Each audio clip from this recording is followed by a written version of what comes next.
magaluto kita gali ang pochero. Ang aton ingredients amo ang pechay, cabbage, kamote, kag saging, saba. Yara kita sing karon i-garnish tani.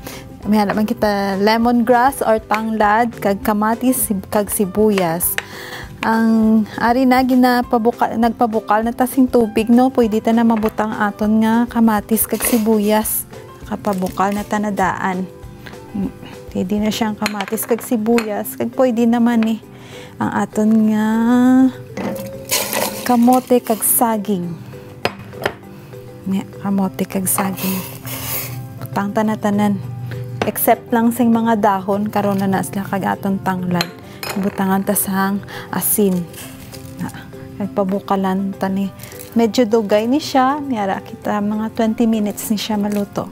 Ay palutuon tagid ang kamote kag saging. Hulaton ta. Amo na siya. Ang saging, mayo ni siya sa may insomnia. Kung hindi ka mo katulog, kung himuon yung malaga ka mo sing unod kaya sing saging kag tapos amo na siya imnon yung inyo nga pinaka juice muna siyang juice para makasleep ka mo muna siya ginaobra sing akon mga katigulangan nga dito sa uma hulaton ta no 20 minutes ni siya nga paghulat kag bag-o ta ni ibutang tanan ang aton nga mga dahon. Okay, luto na aton saging kag kamote.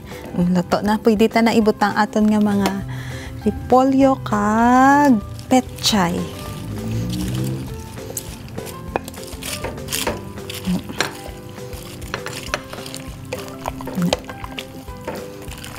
Okay.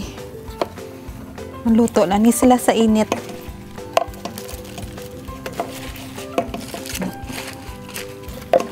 Siya kami maluto lang siya sa init.